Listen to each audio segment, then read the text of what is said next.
Friends, I ask you to please silence your cell phones if you have not done so already.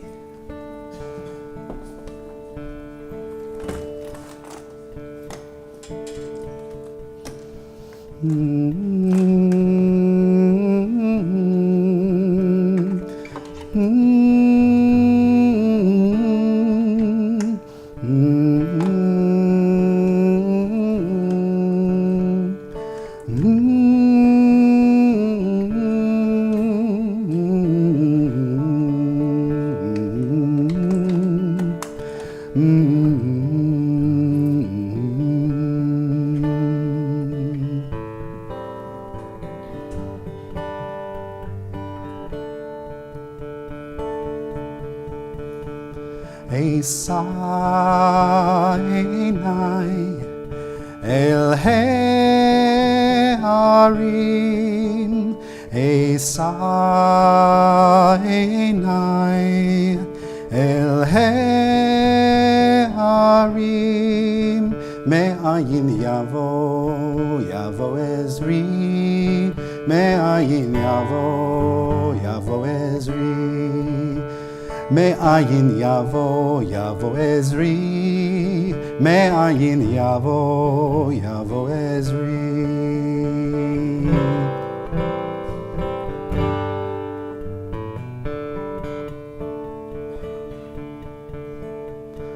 Esainai el Hearim, Esainai el Hearim,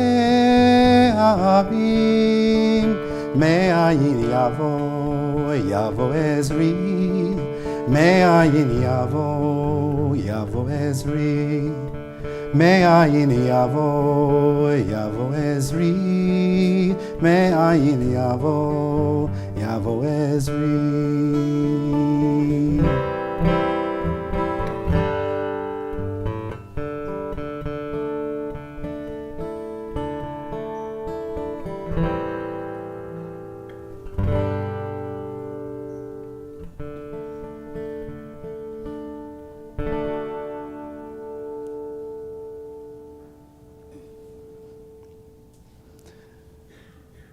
The psalmist wrote this song for ascents. I turn my eyes to the mountains. From where will my help come? My help comes from Adonai, maker of heaven and earth. God will not let your foot give way. Your guardian will not slumber. See, the guardian of Israel neither slumbers nor sleeps. Adonai is your guardian. Adonai is your protection at your right hand. By day the sun will not strike you, nor the moon by night. Adonai will guard you from all harm. God will guard your life. Adonai will guard your going and your coming now and forevermore.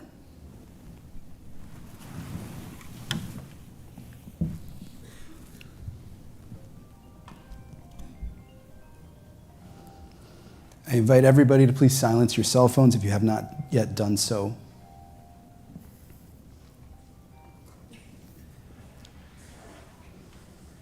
In every generation, we grapple with the questions of life and death.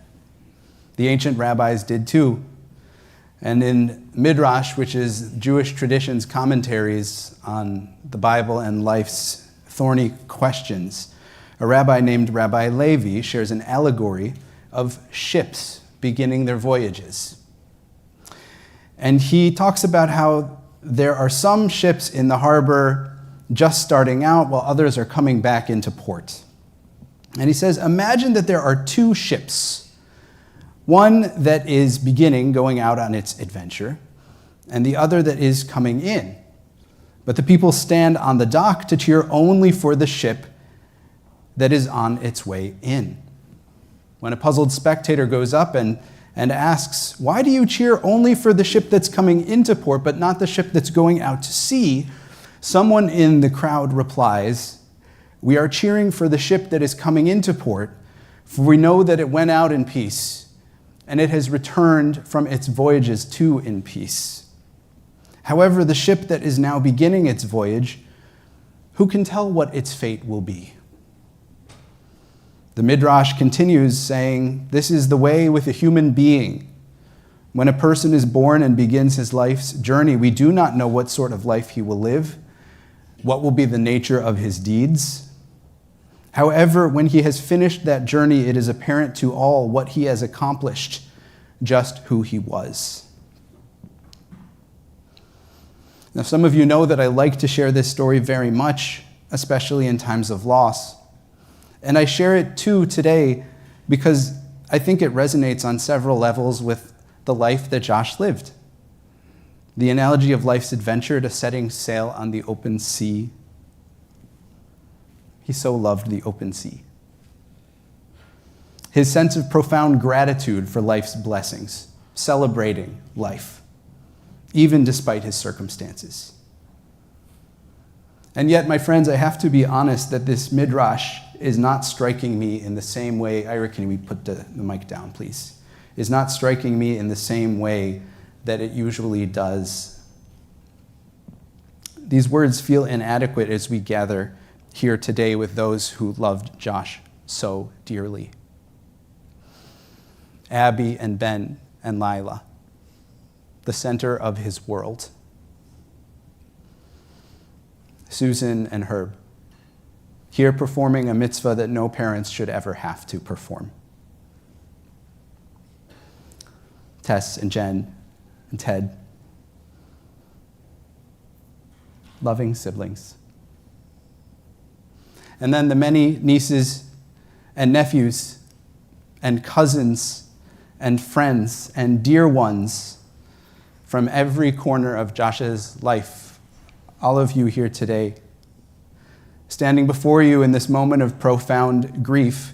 Elegant metaphors like ships sailing in and out of port ring a bit hollow to my ears, because the journey was not supposed to be cut short. Our hearts are broken. They break with you. Our sadness together is indescribable. Perhaps we shake our fists toward heaven, saying, God, why? Why? This is just not how it's supposed to be. In Hebrew, the word for funeral is livaya. Livaya means joining together or escorting someone along. I think it's named that for a reason. It had nothing to do about having all of the answers or even being able to offer comfort, although we will try our best. It's about the gift of presence. It's about the gift of escorting Josh Lipschutz, known by his Hebrew name Yehoshua ben Heskel Veshena, to a place beyond our understanding. And similarly, we escort the Lipschutz family in this, your hour of deepest grief, as we walk alongside you, celebrating the life of a deeply good man, a deeply beloved man, a mensch, a real mensch. When we come together for a funeral, when we come together to grieve, we can offer two significant gifts. And everyone who is in this space today, everyone who is joining our live stream remotely, wherever you may be, anyone who will join in days to come later at the Yacht Club or at Shiva or wherever it might be, can participate in two ways. The first way sounds cliche, but it is the most profound, and that is the gift of honest presence. The gift of being with a mourner, thinking of their own needs before ours, and showing up to show that we care and love them. And the second way, of course, is with memories. We share stories. Our religious school students know that we're going to gather around the Seder table next week and read the Haggadah, the story book. It's the central act of Judaism, is to tell our story. And so we're going to tell lots of stories today and in days to come. We need to share memories in order to cope in times of loss. And so that's what we will begin to do together this morning, guided by our prayers and poetry, with special guests, with special music, and a lot of love.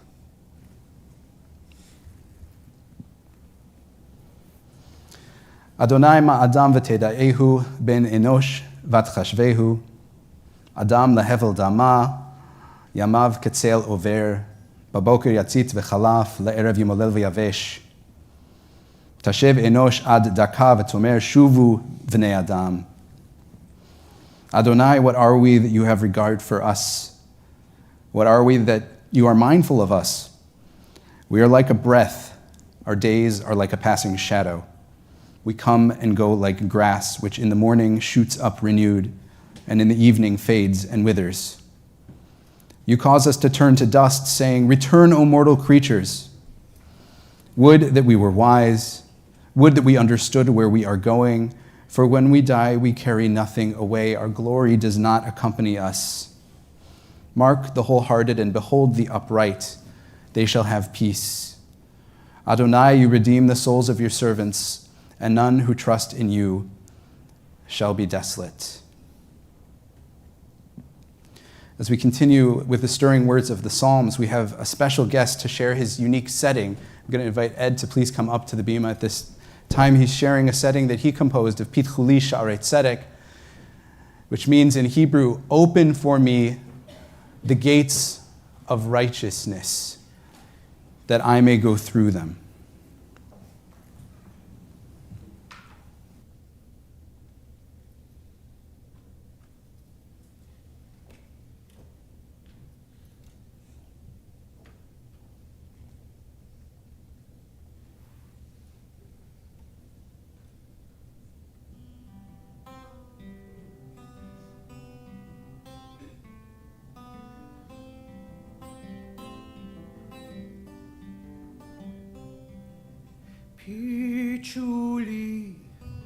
Pitchu li, Sha'arei Tzedek, Avovam Odeya, Ze hasha'ah le'Adonai, Tzadikim yavo'u vo. Pitchu li, open to me the gates of righteousness. I will enter into them and give thanks to Adonai. I will enter into them and give thanks to Adonai.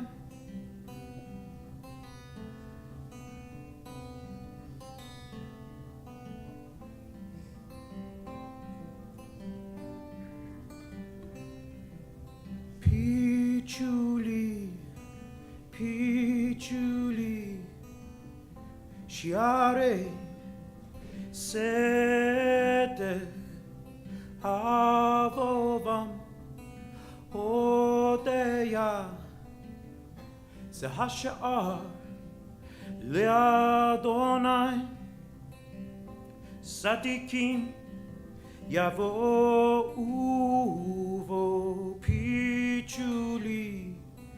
Pitchu li, open to me the gates of righteousness. I will enter into them and give thanks to Adonai. I will enter into them and give thanks to Adonai.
I'll share now a favorite poem by Robert Frost, which I had not heard or read this poem since I had to study poetry in 7th grade and diagram sentences. Rediscovering it with your help has been a joy. And I have to say, encountering Robert Frost at this stage makes me realize the depth of his spiritual soul and how he must have known Ecclesiastes, our biblical wise man. So I'm going to share them together, back to back. Nothing Gold Can Stay by Robert Frost. Nature's first green is gold, her hardest hue to hold. Her early leaf's a flower, but only so an hour. Then leaf subsides to leaf. So Eden sank to grief. So dawn goes out today. Nothing gold can stay.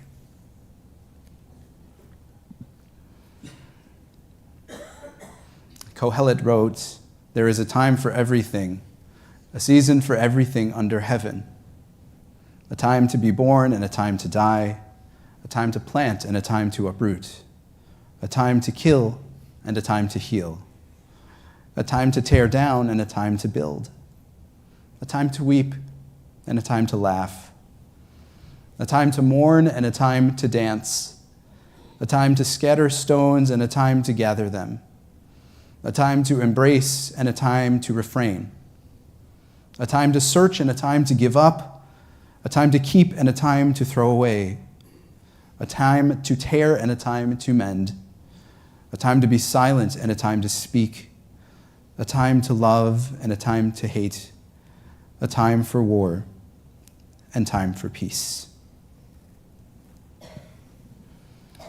Feel free to join me in the 23rd Psalm.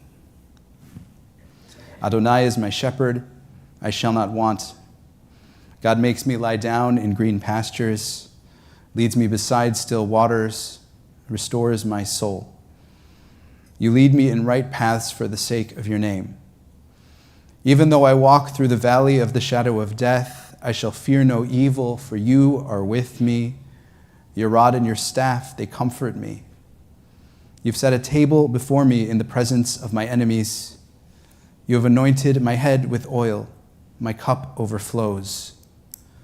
Surely goodness and mercy shall follow me all the days of my life, and I shall dwell in the house of God forever.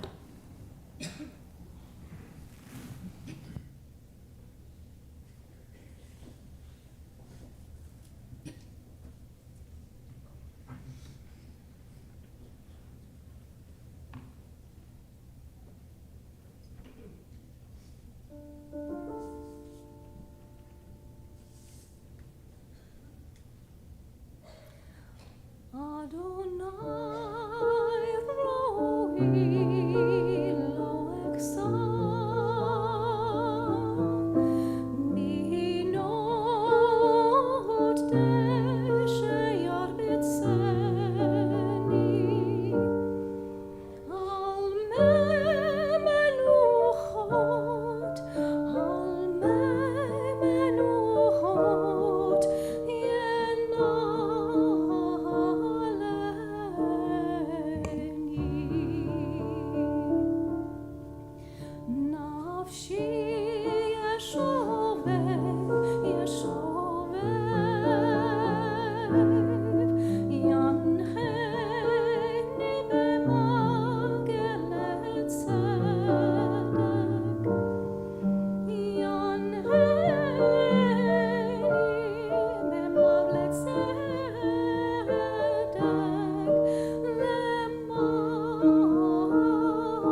We have a very special gift right now. Yeah, please come on over here.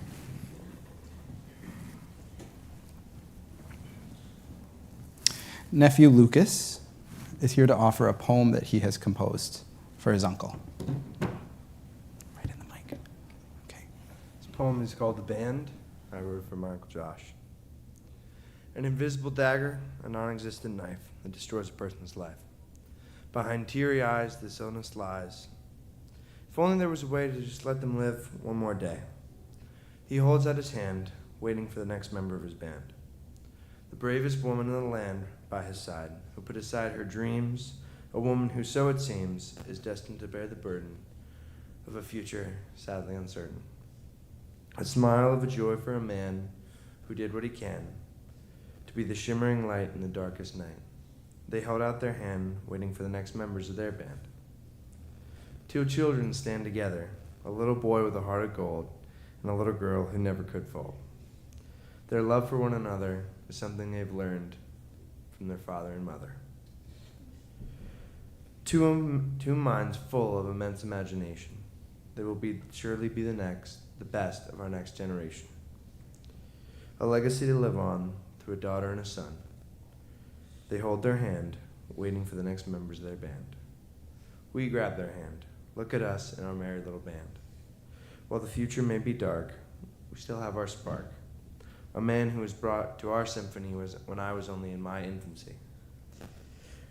Our songs of joy will be played throughout the land, because that man will forever and always be the leader of our band.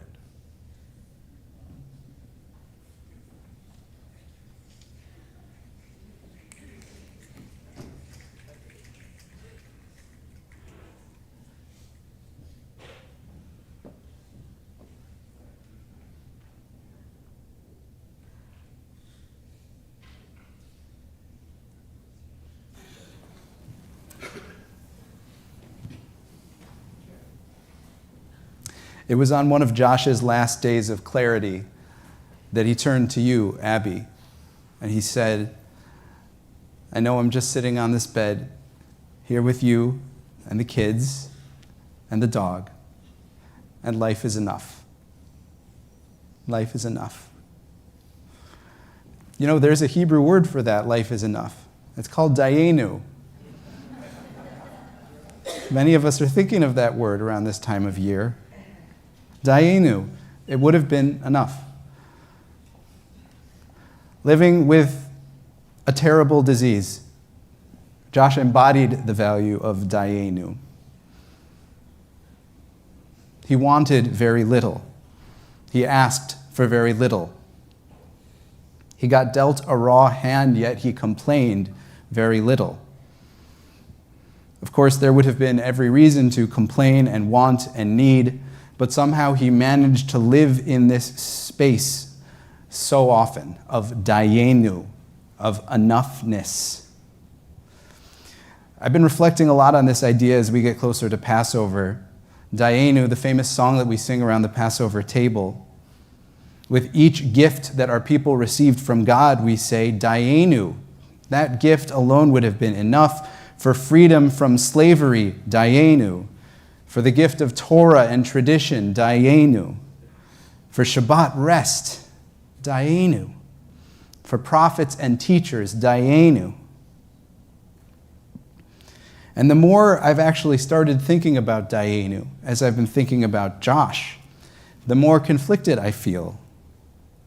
Would freedom have been enough? Just dropping us off on the other side of the sea? Have at it. Would freedom without Torah or a homeland even be Judaism? Every gift that God bestowed upon our ancestors was enough, we say. But paradoxically, it was an incomplete enough. Living in Dayenu is living with the humility and real gratitude to feel enough. But Dayenu also mostly works in the realization that every step along the way then came true. Josh didn't get that every step along the way in his story that he so deserved. And so we lament today the unwritten chapters of this story, even as we are so grateful for the many gifts of his life and his love and for his Dayenu, his enoughness. And now his story will live on. It will live on through all of you. You all will carry with you his goodness and his love in your hearts forever. Virtually everyone I've talked to about Josh says something like the following. Everyone was so loyal to him because to know Josh was to love him. He was just a mensch, a loving and good human being. Abby, the way you phrased it to me is that he loved you enough for a lifetime. Your love story is truly the stuff of movies and sitcoms. In fact, from time to time, I've just been picturing the Tom Hanks and Meg Ryan doing the Abby and Josh story. You grew up together in Hebrew school. You were always aware of one another, from being little kids even. And as your paths crossed over the years, it seems like every time you reconnected, you were also seeing somebody else. And then, there was that one evening when you were spending some time with dear friends who are here with us today, I believe. And somebody raised the question, Abby, Josh, why didn't you two ever date? Crickets. Crickets. Rumor has it that when they were kids, after Hebrew school, Josh would be quietly transfixed, gazing after Abby as she walked out of the room. Luckily, after your friends pointed out the obvious that night, you agreed to go on a date, which you eventually did, of course, and you very quickly realized that you were beshert. You were the ones intended for one another. Out of your love grew another love, a greater love, when you welcomed Ben and Lila into your lives. Yeah, those sweeties right there. Fatherhood was Josh's starring role. He was gentle and loving and exceptionally patient. No matter how many replays of Candyland were requested, he was always ready. He was an equal caregiver with Abby, and his presence and attention were absolute. He also, I have learned, earned the esteemed title of Super Snuggler.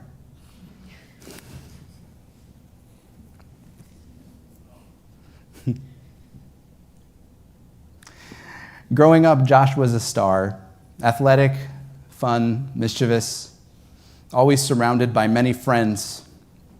He loved to play tennis. He loved to go sailing. Tennis was for his body and his competitive spirit, but sailing was for his soul. Jess, you shared with me that he was the most relaxed and at peace when he was on the water, such that even the foods he liked growing up had the ocean in them. Spaghetti with plenty of salt, salty olives. In childhood, summers meant Camp Cod and sailing camp. Tennis quickly became a major talent for Josh. He decided he wanted to play at a high level, which he did. He went on to do at Tulane, which I think is a Division I tennis program. Very impressive. His college years led to great friends, and of course, there was the city of New Orleans itself, a city that Josh found intoxicating.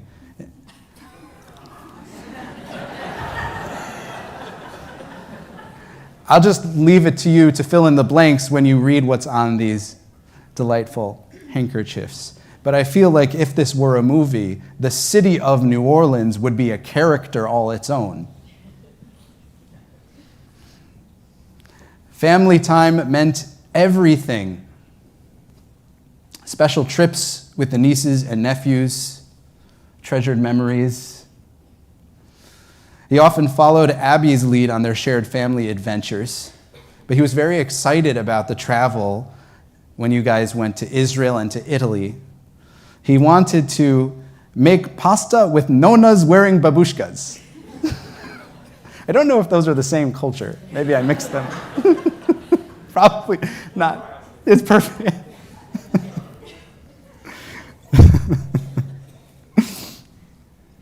And in fact, on that trip to Italy, which was so wonderful, you did get to do cooking together as a family. I saw a couple of pictures. That was a real highlight of that trip, right? Yeah. And then there's Israel, a place that you got to visit, a place that was really a deep spiritual connection point for Josh, where you got to go sailing in the Mediterranean right off the coast of Haifa. How special. A word now to our TBT Shabbat crew, and I see them up here in the front. When I'm talking to any one of the families who are in the Shabbat crew here at Temple, I routinely express my honest, unadulterated joy to see how deeply you love each other. So deeply. Like family of a different kind. You are there for one another, to support one another across all of life's stages. And today is no different. I heard that Annabelle and Harry even came to visit at hospice, and Harrison, you played a little guitar with them. Sorry to embarrass you, but I found that so moving I had to share it. All of these people are wonderful, and your special bond is proof of why communities matter. There are so many stories of the so many ways that everyone in this room had a special point of connection and history and camaraderie and love. And I hope that those stories will be coming out in their multitudes today and in days and weeks and months to come. Nobody would have blamed Josh if he felt resentful or resigned, but that was not his choice. His choice was Dayenu. His choice was love. Every day just to love, to be loved. And in the end, of course, when it really comes down to it, that's really all that matters for any of us. And Josh chose that. His priorities and his way of being in the world give us all something to aspire to. And on the distant horizon of this overwhelming, tragic loss, we can see clearly enough to know that Josh's love will endure. His is a life that brings me to the words of the poet Merritt Malloy, which I will share with you now. And he writes, "When I die, give what's left of me away to children and old men that wait to die. And if you need to cry, cry for your brother walking the street beside you. And when you need me, put your arms around anyone and give them what you need to give me. I want to leave you something better than words or sounds. Look for me in the people I've known or loved. And if you cannot give me away, at least let me live on in your eyes and not in your mind. You can love me most by letting hands touch hands, by letting bodies touch bodies, and by letting go of little children that need to be free. Love doesn't die. People do. So when all that's left of me is love, give me away." I now invite Carol and Harold Asher to the bima.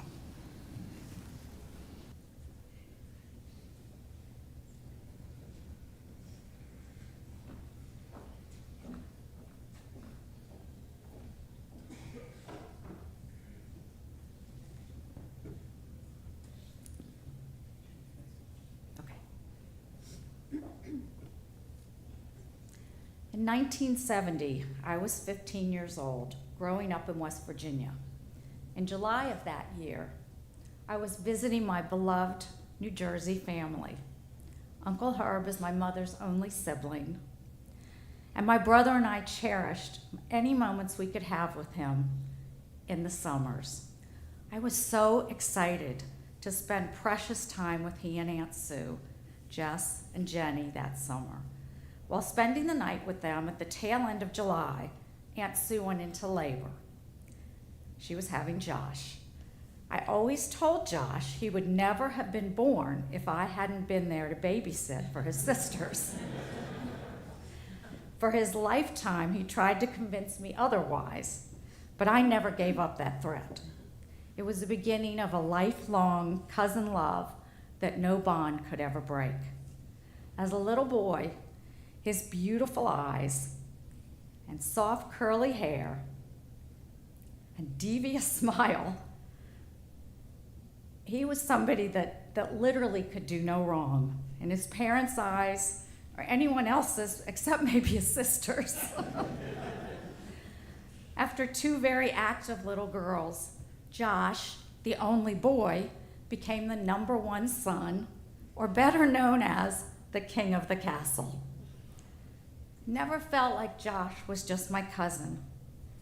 We had an amazing connection. My sense was more like he was a much-loved, sometimes aggravating little brother than a first cousin to me. Even though geographical distance separated us much of the year, once he became a teenager and then attended Tulane, Josh became a best friend and one of my closest confidants. Knowing Josh the way I did, I think there are many of you here today who felt the exact same way about your relationship with him. We shared our ups and downs with each other throughout our lives. The only difference was Josh rarely voiced his downs. He always seemed to look at the proverbial glass half full and managed to find the very best in every situation. In my memory, from the time Josh was a little boy, he approached every day with remarkable optimism and enthusiasm. Josh grew up to be a little adventurous and crazy at times. Don't even think about advising him that some harebrained idea he had was too stupid for him to attempt. He would listen respectfully to my common sense advice, and then he would proceed with that stupid thing that he set out to do. I think he just wanted to prove us wrong. Josh had the most powerful spirit and infectious, warm personality. He walked into a room, usually an hour later than we expected him, but always with that big, beautiful grin on his face.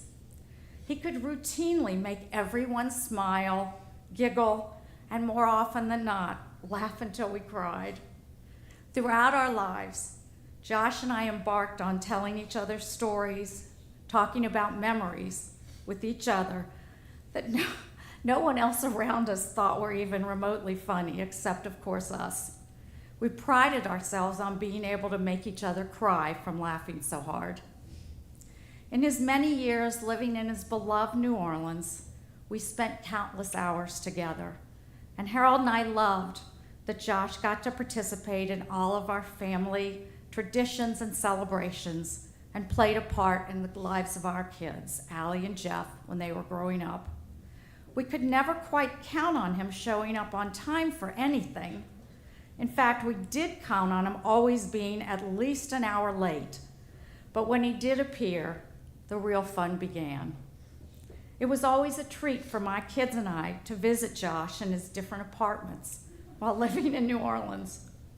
In fact, it brings me back to COVID days when we used rubber gloves and wore masks.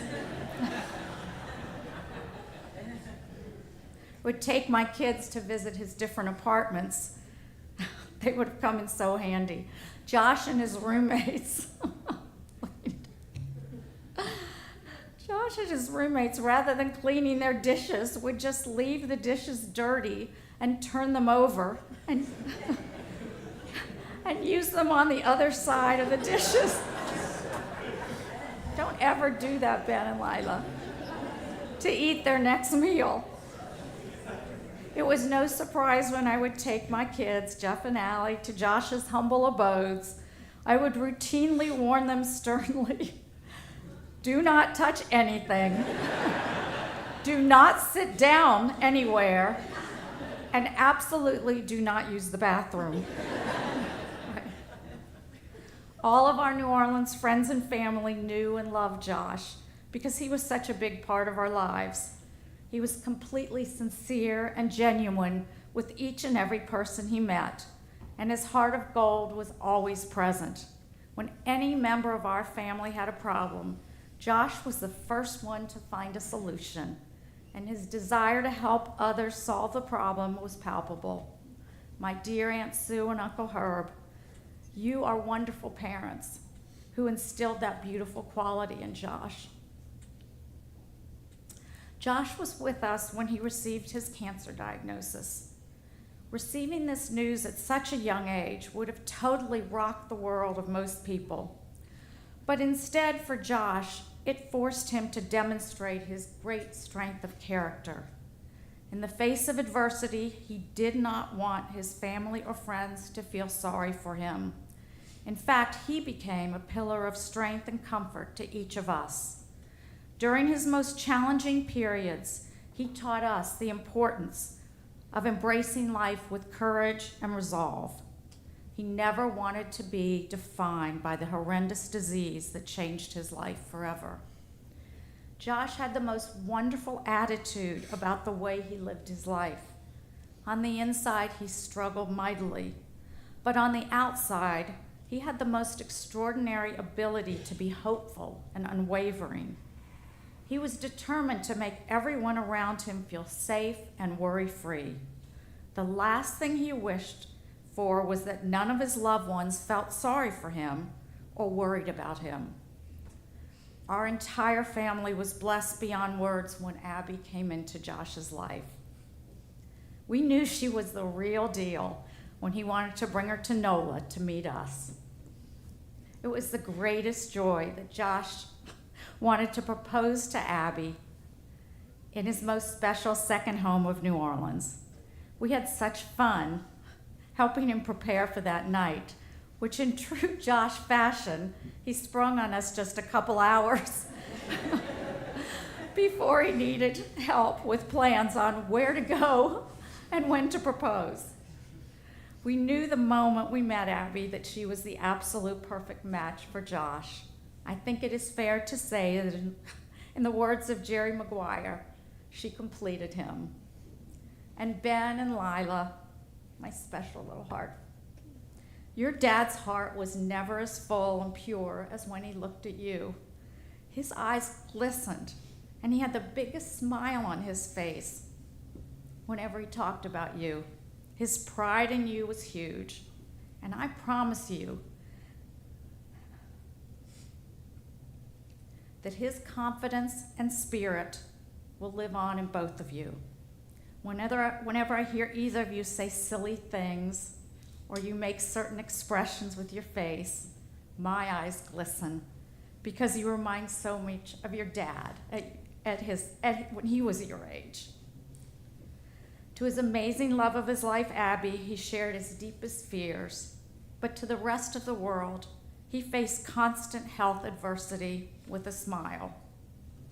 The last time Harold and I were together with Josh and Abby was about 6 weeks ago.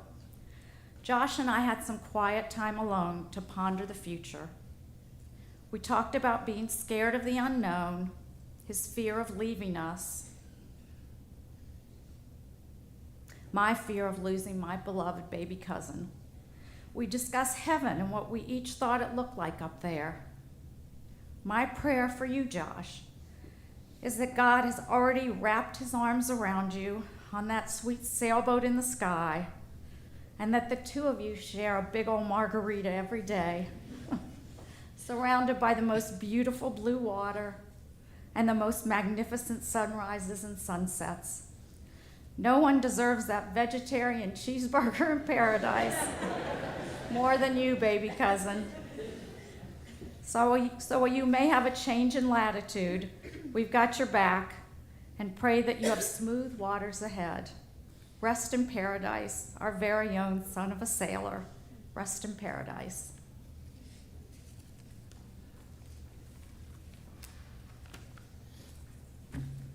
My name's Harold Asher, and I'm Harold Asher, and at least I thought Josh was my best friend, and I thought he thought I was his best friend. So because of that, he will accept your apologies, Rabbi and Carol, for plagiarizing my tribute to him. Josh was born on July 31st, 1970, and left us on April 11th, 2024. Let me tell you some of the stories about what happened in between. From the very beginning, Josh was the natural. For those of you who weren't born, it was a movie about Robert Redford, superstar. He wasn't just good, but great at everything he did, be it son, brother, cousin, basketball player, tennis player, sailor, or friend. I, like many of us, considered Josh to be, in fact, their best friend, his best friend. Joshy, as we know the cousins referred to him, was the all-American boy who everyone admired. He was mischievous, impish, and didn't follow anyone's rules. Josh's mom, known to us from New Orleans as Aunt Sue, described him best recently as the Pied Piper that everybody followed, often to places they would not ordinarily experience.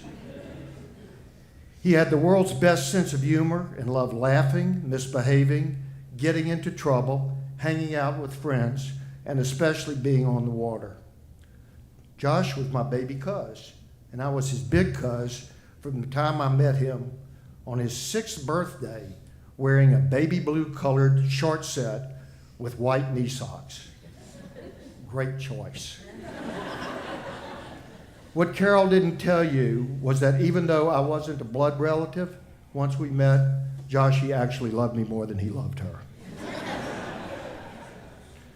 We saw firsthand Josh's Tulane accomplishments. He never, ever, ever let school get in the way of his education. He took great pride in his interior decorating skills, making furniture out of week-old pizza boxes. And he has used his creativity in landscaping an inflatable pool that, rumor has it, lived in the center of his living room with dirty dishes and dirty glasses. Josh had no idea what it meant to be on time and was terrible, absolutely terrible about returning phone calls and never answered his phone. all of which made me very proud and made me admire and love him even more. Before his senior year at Tulane, you wanted to hear stories, you're going to hear them. Josh realized that he had a sudden love of foreign language at about the same time that he discovered he needed to get a foreign language in order to be able to graduate. Although he had no experience with Italian, he selected it. He handpicked the most demanding course and teacher. He made straight A's somehow, perhaps largely a result of the very, very, very personal tutoring he got from his beautiful Italian professor, who he later laughingly informed us went to prison for murdering her then husband.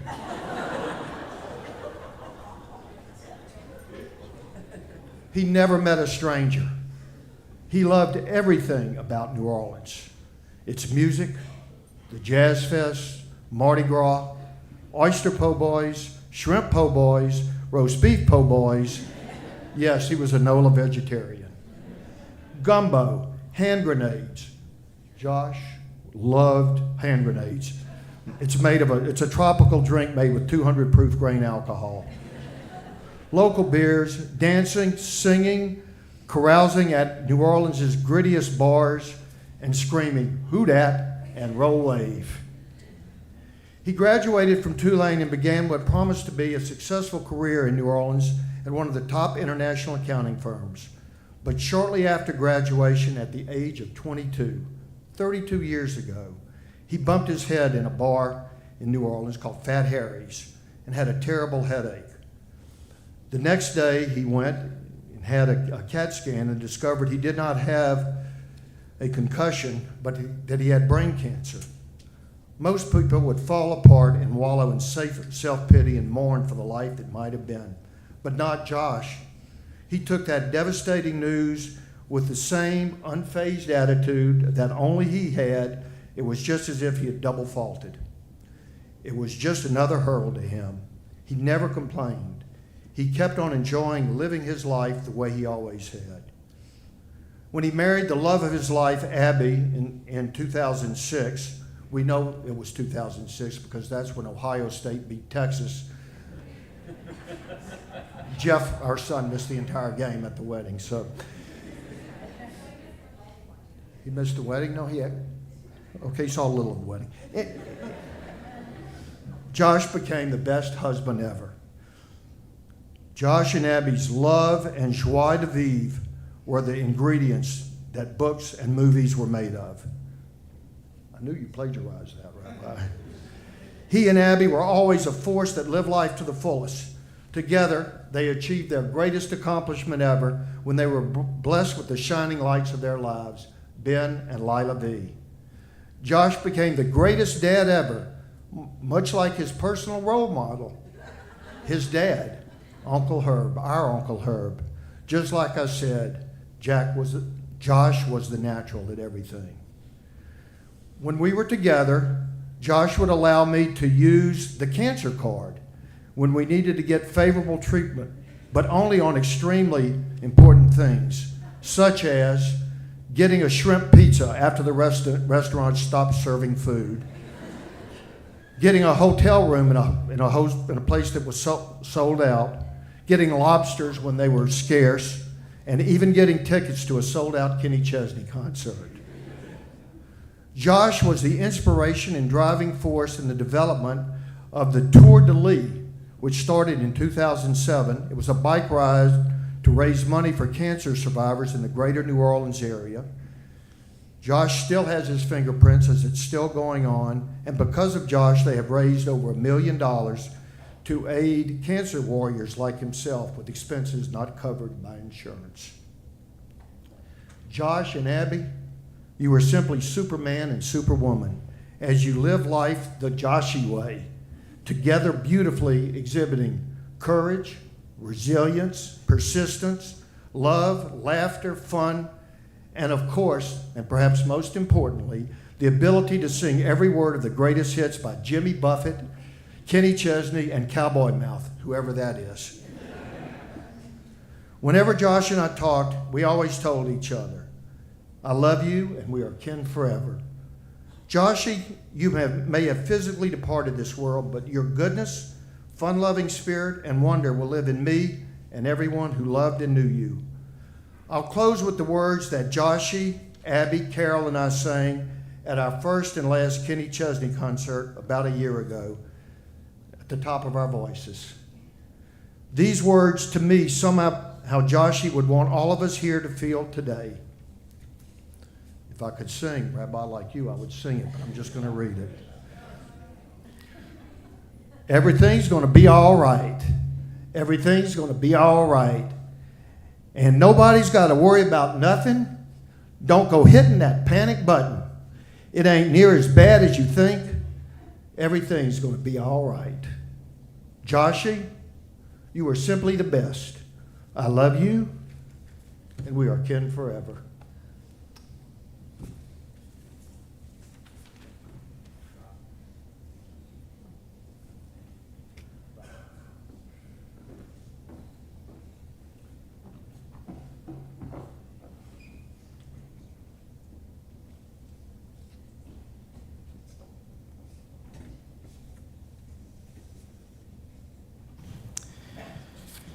Following this service, the proceedings will continue in a manner that I know Josh would feel great gratification for at the Guilford Yacht Club.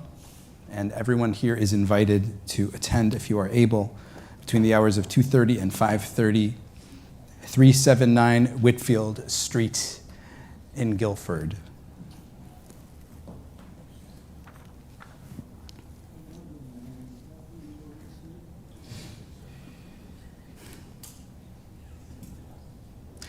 I invite everyone, if it's comfortable, please rise.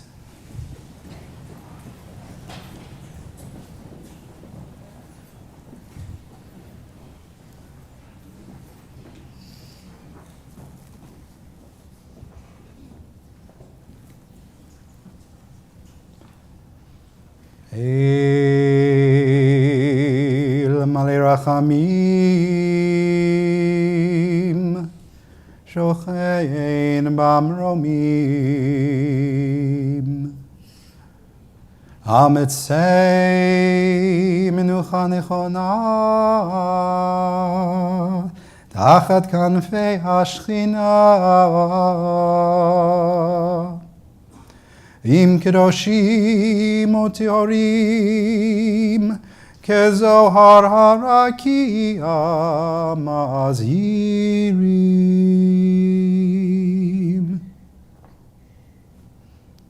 Et Nishmat Yehoshua ben Heskel V'Sheina Shehalach Leolamo Baal Harachamim Yastireu v'seter knafav leolamim Veyitzror bitzror chaim et nishmato Adonai unachalato V'yanuach b'shalom al mishkavo V'nomar Amen.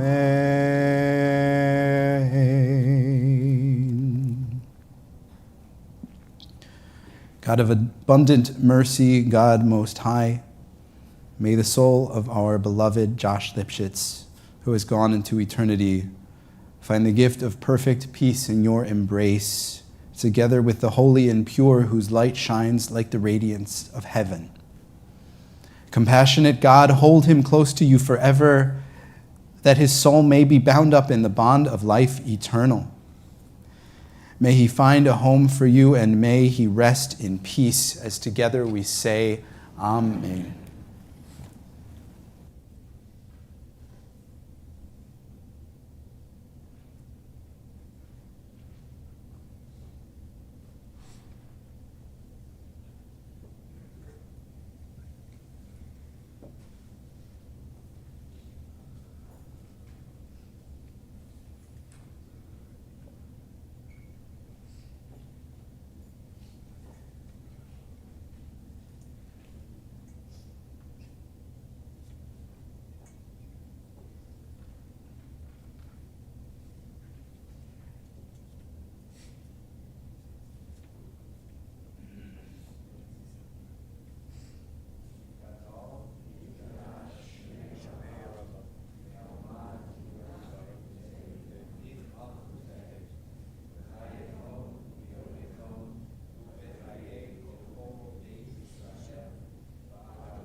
May the source of peace bring peace into our world and comfort to the bereaved, especially the Lipschutz family in your grief. We pray that God will be with you. As together we say, Amen. Ose shalom bimromav, uyase shalom. Aleinu ve'al kol Yisrael, ve'imeru.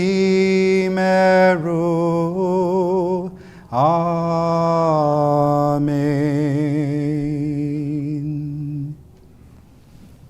Everyone may have a seat.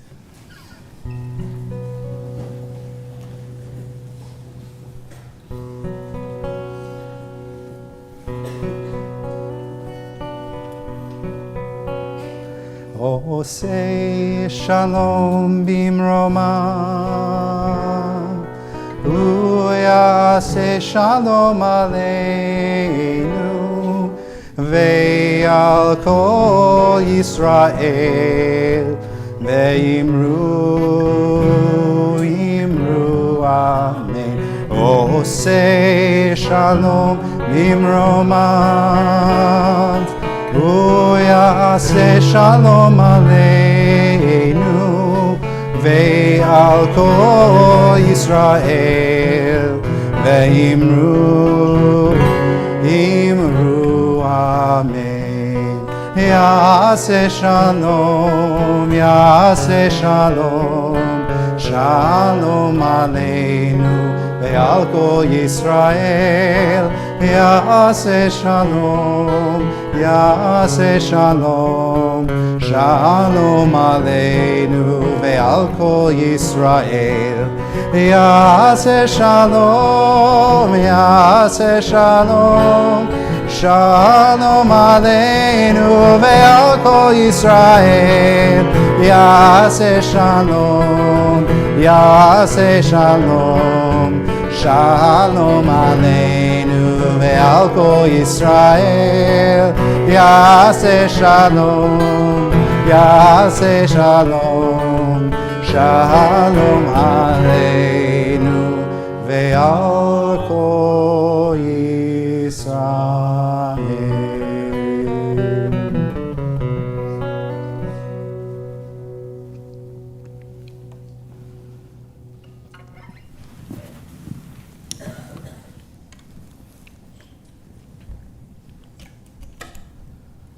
I invite everyone to please rise.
You know I will be home.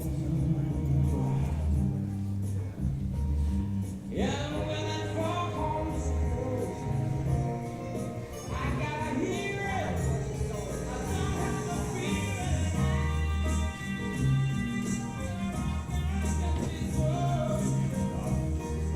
Just like that back in the days of old. And together we will go. And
couldn't really listen to it because I was concentrating. But I listened to it in the way not to pray. I listened to it in the way of comfort.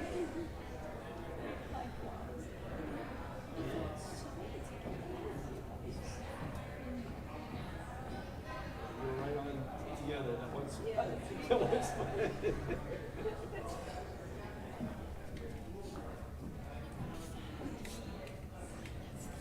Does it work? When I get dry mouth, I start to get anxious. Dry mouth means that I'm not going to have the moisture to get the lungs. So I'm praying with my actually really hopefully stay. So which rock do you pick over? Oh, I just grab any. I'm gonna bring this to the rabbi, so Yeah, here, give me your, that's yours. yeah. Well, I know.